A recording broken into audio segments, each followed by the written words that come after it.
Aditya classes exam गुरु channel में आप सबका स्वागत है। आज से हम लोग की इकोनॉमिक्स की क्लास शुरू हो रही है। इकोनॉमिक्स संबंधी जो भी प्रश्न आपके एग्जाम में पूछे जाते हैं कई वीडियो में आपको जो है हल कराएंगे। आज हम लोग की पहली क्लास है, याद रखिएगा, पार्ट 1 है, जो भारतीय अर्थव्यवस्था में जो महत्वपूर्ण तथ्य पूछे जाते हैं, जो कॉमन होते हैं किसी भी एग्जाम के लिए, उसकी हम लोग चर्चा करेंगे। आइए देखा जाए इस क्लास में हम लोग क्या पढ़ेंगे। तो सबसे पहले अर्थशास्त्र संबंधी जो पूछे जाने वाले तथ्य हैं उसके विषय में हम लोग चर्चा कर लें। अगर आपके एग्जाम में पूछ दे कि विश्व में अर्थशास्त्र के जनक कौन है, तो याद रखिएगा विश्व में अर्थशास्त्र के जनक कौन है, एडम स्मिथ है। और इनकी पुस्तक का नाम भी याद रखना होना चाहिए आपको, वेल्थ ऑफ नेशन, याद रखिएगा इनकी पुस्तक का नाम है। अगर एग्जाम में पूछ दिया आधुनिक अर्थशास्त्र के जनक कौन है, तो जेएम किन्स है। और इनकी पुस्तक का नाम भी याद होना चाहिए, जनरल थियरी ऑफ एम्प्लॉयमेंट है। भारत में अर्थशास्त्र के जनक एम विश्वेश्वरैया है। इनकी पुस्तक का नाम प्लांट इकोनॉमिक्स ऑफ इंडिया है। नेक्स्ट हम लोग आते हैं द्वैध व्यवस्था या दोहरी व्यवस्था के विषय में देखा जाए।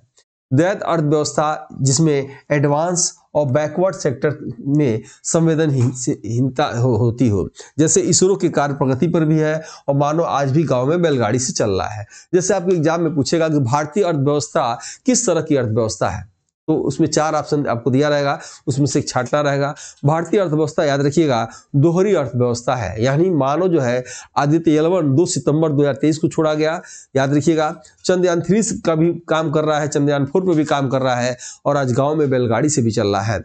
भारतीय अर्थव्यवस्था मिश्रित अर्थव्यवस्था है, यानी यहाँ पूंजीपतियों का भी और सरकार दोनों का भी योगदान है। खुली अर्थव्यवस्था है बाजार की, याद रखिएगा। भारतीय अर्थव्यवस्था तीसरी दुनिया की अर्थव्यवस्था है। भारतीय अर्थव्यवस्था उभरती हुई अर्थव्यवस्था है। भारतीय अर्थव्यवस्था खुली अर्थव्यवस्था है। निम्न मध्यम आय समूह वाली अर्थव्यवस्था। ये सारे एग्जाम में प्रश्न आते हैं, ये पॉइंट आपको याद करना है। आगे इस चीज की हमने चर्चा इसको किया हुआ है कि भारतीय अर्थव्यवस्था का वर्गीकरण अगर पूछ दे कि कर्मिक दुनिया के देश के आधार पर निम्न 4 भागों में बांटा गया है। अगर आपके एग्जाम में पूछे पहली दुनिया का देश किसे कहा जाता है, अमेरिका को कहा जाता है। दूसरी दुनिया का देश रूस को कहा जाता है। तीसरी दुनिया का देश भारत को कहा जाता है। और चौथी दुनिया का देश याद रखिएगा अफ्रीका महाद्वीप के निम्न देश आते हैं चौथी दुनिया के, ठीक है। और पहली दुनिया के देश में क्या विशेषता होती है कि पहली दुनिया का देश कहा जाता है, पूंजीवादी अर्थव्यवस्था होती है पहली दुनिया के देश में, विकसित अर्थव्यवस्था होती है, जीवन स्तर ऊंचा होता है, संसाधनों का अनुकूलतम प्रयोग होता है, जैसे अमेरिका को पहली दुनिया का देश कहा जाता है।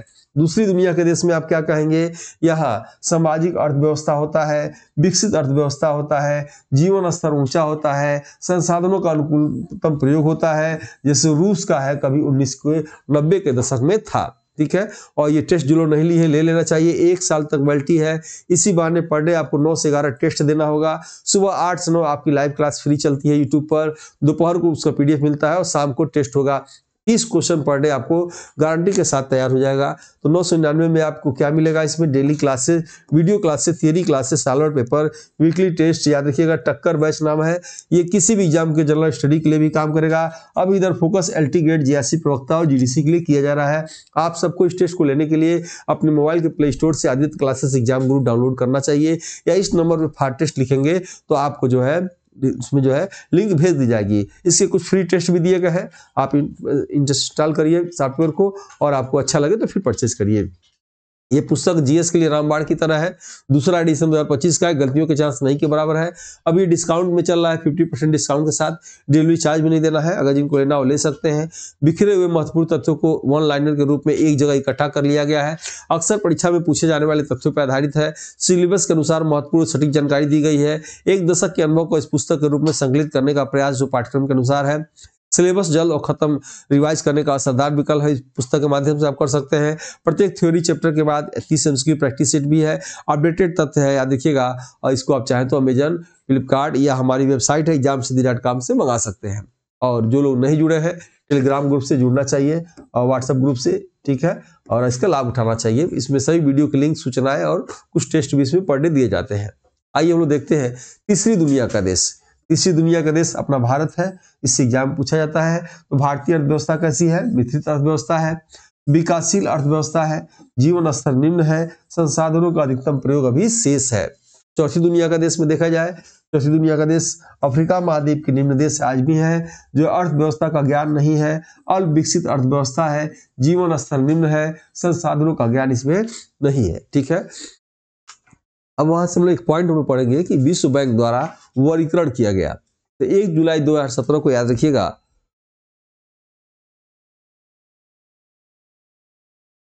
1 जुलाई 2017 को प्रति व्यक्ति आय के आधार पे वर्गीकरण याद रखिएगा विश्व बैंक द्वारा किया गया, जो निम्नलिखित है।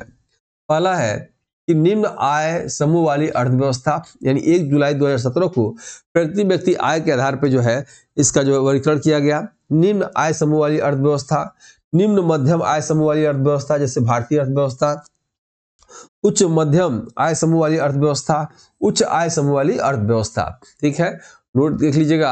आर्थिक समीक्षा 18-19 में यह लक्ष्य रखा गया था कि भारतीय अर्थव्यवस्था को 5 ट्रिलियन अमेरिकी डॉलर या 5 अरब अमेरिकी डॉलर 2024-25 तक बनाई जाएगी।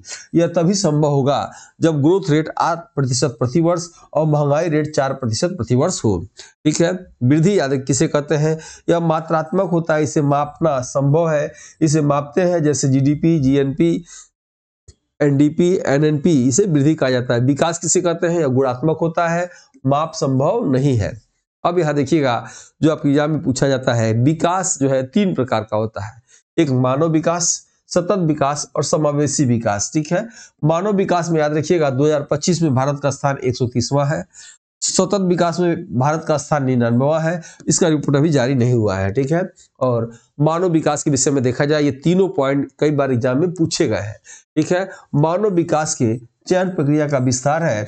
इसका प्रमुख उद्देश्य किसी भी देश के राष्ट्रीय आय से स्थानांतरित करके मानव विकास पर केंद्रित करना है। मानव विकास सूचकांक के अंतर्गत 3 आयाम को शामिल किया गया है। पहला स्वास्थ्य, दूसरा शिक्षा और तीसरा जीवन स्तर, इसको शामिल किया गया है। मानव विकास सूचकांक निम्नलिखित 2 संस्था द्वारा जारी होता है, एक यूएनडीपी द्वारा, दूसरा नीति आयोग द्वारा। दोनों के विषय में ध्यान से सुन लीजिए, अक्सर एग्जाम में पूछे जाते हैं। यूएनडीपी की स्थापना कब हुआ? 1965 में हुआ। इसका मुख्यालय कहाँ है? इसका मुख्यालय जो है न्यूयॉर्क में है। यूएनडीपी क्या करता है? तो यूएनडीपी जो है विश्व स्तर पर मानव विकास सूचकांक को जारी करता है। सेम इसका काम उत्तर भारत में कौन करता है? तो मानव विकास सूचकांक जो है जारी करता है भारत में राज्यों का नीति आयोग। नीति आयोग की स्थापना कब हुआ? 1 जनवरी 2015 को नीति आयोग की स्थापना हुआ। किसको बंद करके हुआ? तो योजना आयोग को बंद करके हुआ। योजना आयोग कब बना था? 15 मार्च 1950 को बना था। और याद रखिएगा, भारत की 12वीं पंचवर्षीय योजना चल रही थी 12 से 17 के बीच में। उसी बीच 15 में याद रखिएगा 15 अगस्त 2014 को लाल किले से प्रधानमंत्री घोषणा करते हैं और 1 जनवरी 2015 को इसे लागू कर दिया जाता है। हमेशा इसके अध्यक्ष प्रधानमंत्री होते हैं। वर्तमान में नीति आयोग के उपाध्यक्ष कौन है? सुमन बेरी हैं। और नीति आयोग के सीईओ कौन है? तो वीवीआर सुब्रमण्यम है। ये आपको पॉइंट याद करना चाहिए। तो यूएनडीपी क्या करता है? विश्व में सभी देशों का जो है ये करता है। चीफ स्टीमर याद रखिएगा, वर्तमान में यूएनडीपी के अध्यक्ष हैं पाल जी हाफमैन, प्रथम अध्यक्ष थे। ठीक है, और इसमें नीति आयोग द्वारा भारत में सभी राज्यों का मानव विकास सूचकांक को जारी किया जाता है। आइए नेक्स्ट इसमें देखते हैं, संयुक्त राष्ट्र कार्यक्रम या यूएनडीपी जो हमने चर्चा किया, इसके विषय में देखा जाए। स्थापना कब हुआ था भाई? 1965 में हुआ था। मुख्यालय कहाँ है? न्यूयॉर्क में है। इसका संबंध यूएन संयुक्त राष्ट्र है। यह संस्था बदलाव का पक्षधर होता है। प्रथम अध्यक्ष पाल जी हाफमैन थे और 1988 से 93 तक याद रखिएगा जो है प्रशासक विलियम ड्रॉपर थे।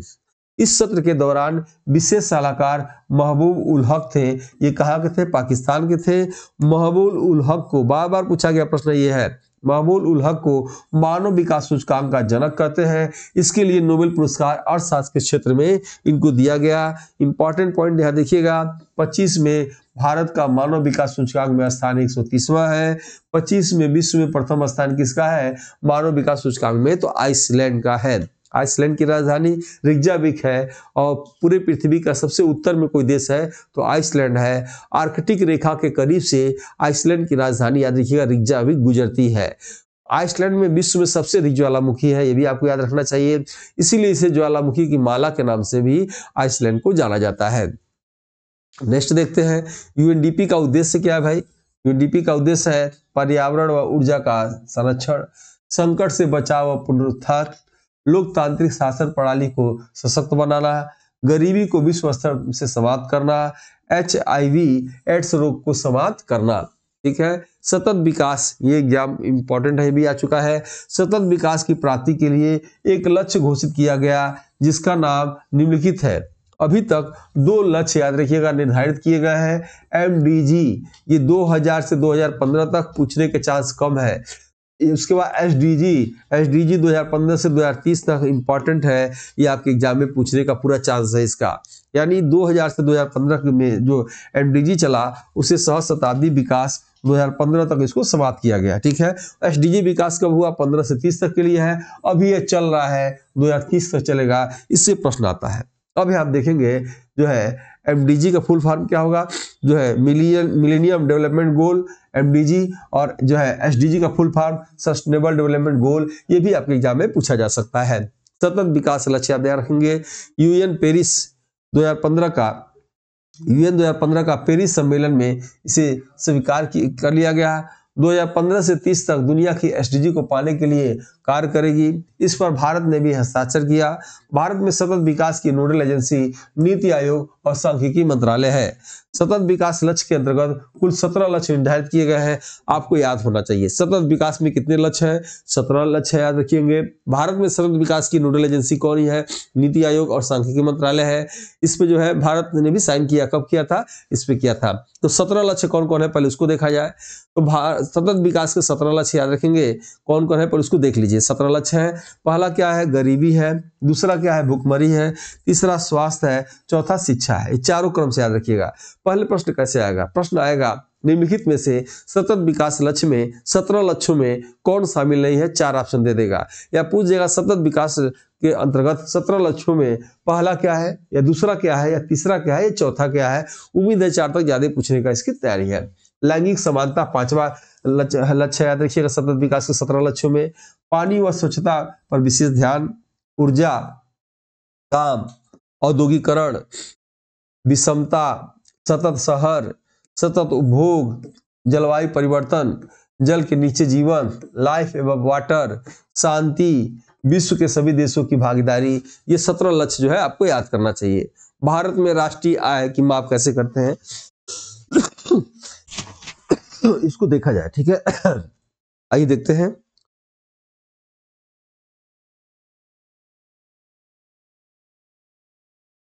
भारत में राष्ट्रीय आय की माप के विषय में याद रखिएगा सर विलियम पिट्टी 1965 में सर्वप्रथम राष्ट्रीय आय की गणना के परंपरा का विकास किया था। पूछा जा सकता है राष्ट्रीय आय सबसे पहले किसने दिया? विलियम पिट्टी ने दिया। भारत में सबसे पहले किसने दिया? तो दादा भाई नौरोजी ने दिया। यह लिखा है 1876 ईस्वी में दादा भाई नौरोजी द्वारा भारत में राष्ट्रीय आय की गणना पहला प्रयास किया गया। इसलिए दादा भाई नौरोजी को भारत में राष्ट्रीय आय का जनक कहा जाता है। भारत में वयोवृद्ध पुरुष ग्रेट ओल्ड ऑफ इंडिया के नाम से भी दादा भाई नौरोजी को जाना जाता है। भारतीय राष्ट्रीय संघ से भारतीय राष्ट्रीय कांग्रेस नाम किसने रखा? तो दादा भाई नौरोजी ने रखा। भारतीय राष्ट्रीय कांग्रेस के 3 बार याद रखिएगा ये अध्यक्ष रह चुके हैं दादा भाई नौरोजी। भारतीय राष्ट्रीय कांग्रेस के प्रथम याद रखिएगा पारसी अध्यक्ष रह चुके हैं। और इन्होंने एक पुस्तक लिखा था poverty and un-British rule of India. इसी पुस्तक में इन्होंने धन निकासी का सिद्धांत को दिया था। जेल में बंद कैदियों के आधार पर इन्होंने भारत में सबसे पहले गरीबी का भी आकलन इन्होंने ही शुरू किया था। और जो है ये धन निकासी का सिद्धांत इन्होंने दिया था। याद रखिएगा अक्सर एग्जाम में पूछा जाता है। इनकी पुस्तक भी पूछा जाता है। कभी कभी पूछता है भारत भूख से मर रहा है, यह नारा किसने दिया था? तो दादा भाई नौरोजी ने दिया था। भारत में राष्ट्रीय आय की माप के विषय में अगर हम देखा जाए तो भारत में राष्ट्रीय आय की माप के लिए सर विलियम पिट्टी 65 ने सर्वप्रथम राष्ट्रीय आय की गणना की परंपरा का विकास किया। 1876 में दादा भाई नौरोजी द्वारा भारत में राष्ट्रीय आय की गणना का पहला प्रयास किया गया। इसलिए दादा भाई नौरोजी को भारत में राष्ट्रीय आय का जनक कहा जाता है। दादा भाई नौरोजी ने 1866 में राष्ट्रीय आय दिया, जिसका आधार 1876 था। उस समय आधार वर्ष आगे था, यही सही लगाइएगा, ये नहीं कि आधार वर्ष पीछे चला, उसमें आगे था, इस समय पीछे चलता है आधार वर्ष। 1931 में वी के आर राव ने भारत के राष्ट्रीय आय का पहला वैज्ञानिक अनुमान लगाया था। अगस्त 1949 ईस्वी में राष्ट्रीय आय समिति का गठन किया गया। अध्यक्ष कौन थे? पीसी महालनोबिस थे। सदस्य याद रखिएगा डी.आर. गाडगिल और वी.के.आर.वी. राव थे। इस समिति के आधार पर 2 संगठन भारत में तैयार किए गए हैं। पहला CSO केंद्रीय सांख्यिकी संगठन और NSSO national sample survey organisation. ये एग्जाम में यहाँ से पूछेगा। क्या देखना है आपको? CSO के विषय में अगर देखा जाए तो केंद्रीय सांख्यिकी संगठन राष्ट्रीय आय की गणना की जिम्मेदारी लेती है। NSSO क्या करता है? National sample survey organisation. ये सर्वे के आधार पर गरीबी रेखा का निर्धारण व प्रति व्यक्ति उपभोग जो है व्यय तय करता है। जून 19 में दोनों को मिलाकर एक संगठन बनाया गया जिसे राष्ट्रीय सांख्यिकी संगठन या एनएसयू कहते हैं। इस संगठन को रंगराजन समिति के आधार पर बनाया गया। नोट कर लीजिएगा, रंगराजन समिति का गठन 2000 में हुआ और 2001 में जो समिति की रिपोर्ट आई जिसमें निम्नलिखित 2 सिफारिश किया गया। क्या सिफारिश किया गया? पहला सिफारिश किया गया कि राष्ट्रीय सांख्यिकी आयोग का गठन किया जाए, दूसरा सीएसओ और एनएसएसओ का विलय कर दिया जाए। यही पॉइंट इंपॉर्टेंट है जो एग्जाम में पूछ रहा है। राष्ट्रीय सांख्यिकी दिवस कब मनाया जाता है? 29 जून को पीसी महालनोबिस के जन्म दिवस से मनाया जाता है। राष्ट्रीय सांख्यिकी दिवस 2007 से मनाया जाता है। वर्तमान में अध्यक्ष कौन है? विमल कुमार राय। देख लीजिएगा, एग्जाम से पहले अपडेट हो लीजिएगा। कार्यालय नई दिल्ली में है। एनएसयू द्वारा राष्ट्रीय आय की गणना मिश्रित विधि से की जाती है। आय विधि, व्यय विधि, उत्पाद विधि को जोड़कर मिश्रित विधि निकाली जाती है। आधार वर्ष के विषय में देखा जाए तो आधार वर्ष एनएसयू द्वारा जारी किया जाता है। भारत का पहला आधार वर्ष 1948-49 जारी किया गया। प्रत्येक 5 वर्ष के अंतराल पे आधार वर्ष बदल दिया जाता है, परंतु वर्तमान में आधार वर्ष 11-12 चल रहा है। अंतर्राष्ट्रीय मुद्रा कोष द्वारा अप्रैल 1996 में विशेष आंकड़ा पद्धति SDDS जारी किया गया, जिस पर भारत 1997 में जो है क्या किया? हस्ताक्षर किया। अब हम लोग कुछ समितियों के विषय में देखेंगे, जैसे ढोलकिया समिति किससे संबंधित है? तो जीडीपी के आधार पर आधार वर्ष 16-17 बनाने का प्रयास किए थे। रमेश चंद्र समिति क्या किए थे? थोक मूल्य सूचकांक के आधार पर आधार वर्ष 19-20 को बनाने की सिफारिश किए थे। एनएसयू द्वारा पर्यावरण सांख्यिकी या ऊर्जा सांख्यिकी जारी किया जाता है। 7वीं आर्थिक जनगणना 2020 में, याद रखिएगा, एनएसयू द्वारा जारी किया गया है। ठीक है, वीडियो आप लगातार देखते हो, अच्छा लगता हो कि ईमानदारी से कर्तव्यों का निर्वहन ये चैनल कर रही है, तो आपको भी अपने जो है कर्तव्यों का निर्वहन ईमानदारी से करना चाहिए। वीडियो को लाइक, सब्सक्राइब, शेयर, हाइप करना चाहिए। इसे व्हाट्सएप ग्रुप, अपने ग्रुप में, टेलीग्राम ग्रुप में, जहां भी संभव हो इसे आपको शेयर जरूर करना चाहिए। और जो है लाइक, सब्सक्राइब, जो है हाइप बटन जरूर दबाइएगा। अर्थव्यवस्था के क्षेत्रवार विभाजन, ये प्रश्न आता है यहाँ से भी। अर्थव्यवस्था का क्षेत्रवार विभाजन को निम्नलिखित 3 भागों में बांटा गया है। बहुत प्राथमिक हो चुका है। पहला प्राथमिक, याद रखिएगा, और दूसरा किसमें? द्वितीयक, और तीसरा किसमें? तृतीयक में। तो आइए देखा जाए प्राथमिक क्षेत्र, इससे प्रश्न कैसे आएंगे? प्रश्न आएगा कि प्राथमिक क्षेत्र के अंतर्गत कौन कौन आते हैं, द्वितीय क्षेत्र के अंतर्गत कौन कौन आते हैं। आपको देखना है प्राथमिक क्षेत्र में कौन कौन आएगा। तो कृषि संबंधित क्रियाकलाप प्राथमिक क्षेत्र में, वानिकी संबंधित, पशुपालन संबंधित, मत्स्य संबंधित और खनन एवं उत्खनन संबंधित आएगा। ठीक है। द्वितीय क्षेत्र में देखेंगे, ये भी निर्माण क्षेत्र में होता है। निर्माण, पुल और बिल्डिंग आदि का निर्माण जो है द्वितीय क्षेत्र में आता है। द्वितीय क्षेत्र में पूछा जाएगा निम्नलिखित में से तृतीय क्षेत्र में कौन है या द्वितीय क्षेत्र में कौन है, तो आपको छांटना रहता है। द्वितीय क्षेत्र में सेवा क्षेत्र आता है, जैसे विद्युत, परिवहन, व्यापार, बैंकिंग, भू संपत्तियां, स्थायित्व, लोक प्रशासन व प्रतिरक्षा, गैस, जल, भंडार, संचार, होटल, रेस्तरां, बीमा व अन्य सेवा जो है आती है। योजना के विषय में देखा जाए, योजना को नियोजन क्या होता है? किसी दीर्घकालीन लक्ष्य की प्राप्ति के लिए वर्तमान में किया गया प्रयास ही नियोजन या आयोजन कहलाता है।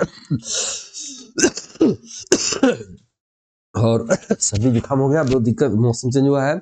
नियोजन किस सूची का विषय है? तो आपके एग्जाम में अगर पूछ दिया नियोजन किस सूची का विषय है, तो समवर्ती सूची में। आपको थोड़ा जो है, मुझे खेद है, आपको डिस्टर्ब हो रहा होगा, लेकिन क्षमा करिएगा, तबीयत ठीक न होने के कारण ऐसा हो रहा है। भारत में नियोजन से संबंधित प्रमुख पुस्तक जो है, चारों पुस्तक को मैं आपको यही सुझाव दूंगा, रट जाइएगा, एग्जाम में पूछा जाता है। इकोनॉमिक्स से लेके किसी भी सेक्शन में पूछा जाता है। Un British rule of India पुस्तक के लेखक Dadabhai Naoroji. Economics history of India के लेखक RC Dutt. Essay on Indian economy के लेखक FG Ranade. Planned economy for India के लेखक कौन है? M विश्वेश्वरैया। और भारत में अर्थशास्त्र के जनक भी कौन है? M विश्वेश्वरैया। ठीक है, भारत में नियोजन के जनक कौन है? M विश्वेश्वरैया। और 1938 INA की अधिवेशन हरिपुरा गुजरात में होता है, जिसके अध्यक्ष सुभाष चंद्र बोस बनते हैं। इसी हरिपुरा अधिवेशन में, याद रखिएगा, राष्ट्रीय नियोजन समिति का गठन होता है और राष्ट्रीय नियोजन समिति के प्रथम अध्यक्ष पंडित जवाहरलाल नेहरू होते हैं। भारत में योजना का इतिहास देखा जाए, भारत में योजना का इतिहास निम्नलिखित है। 1938 में राष्ट्रीय नियोजन समिति का 1938 में राष्ट्रीय नियोजन समिति का गठन होता है। अध्यक्ष क्या होते हैं? जवाहरलाल नेहरू पूछा जाता है। कब होता है? तो भारतीय राष्ट्रीय कांग्रेस के 1938 के अधिवेशन में, जो हरिपुरा गुजरात में होता है, जिसके अध्यक्ष सुभाष चंद्र बोस होते हैं। उस समय राष्ट्रीय नियोजन समिति की स्थापना होती है, जैसा कि यहाँ आपने अभी पढ़ा था उसको। ठीक है। 1941 में क्या होता है? मुदालियर प्लान आता है, रामास्वामी मुदालियर प्लान आता है। 1944 में बॉम्बे प्लान या टाटा बिरला प्लान आता है। देश के 8 उद्योगपतियों द्वारा ये दिया गया था, जैसे 8 में JRD Tata, GD Birla, John Mathai, DF Sarraf या अर्धेश्वर दलाल या सेठ कस्तूरी भाई लाल, जो है सर श्रीराम और सर पुरुषोत्तम दास टंडन द्वारा ये दिया गया था।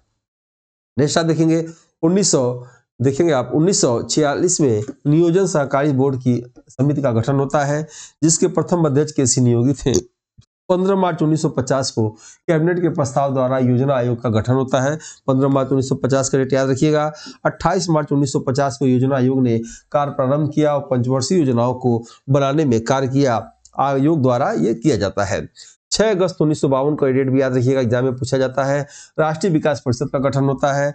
राष्ट्रीय विकास परिषद पंचवर्षीय योजनाओं को अंतिम रूप से अनुमोदित या मोहर लगाती है। ठीक है, यानी पंचवर्षीय योजना कौन बनाता है? योजना आयोग। और उसमें मोहर कौन लगाता है? NDC लगाती है।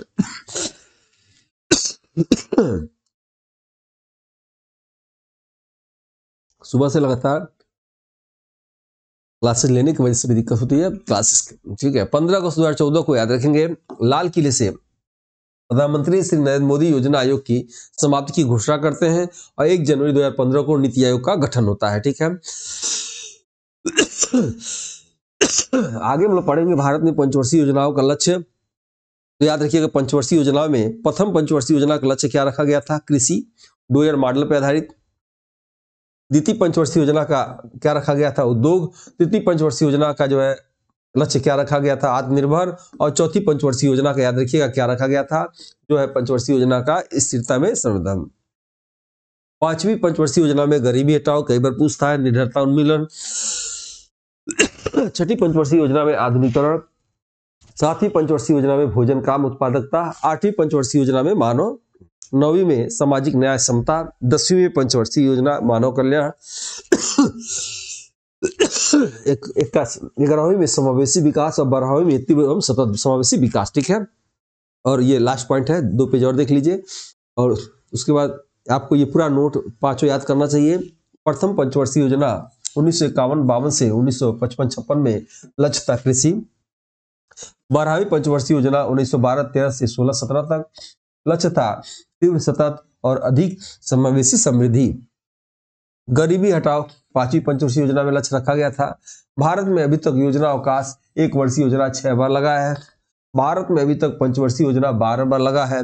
भारतीय अर्थशास्त्र प्रोफेसर राजकृष्णा 1981 में अमेरिका में अपने एक शोध में हिंदू ग्रोथ रेट शब्द का प्रयोग किया, जिसका संबंध राष्ट्रीय आय से है।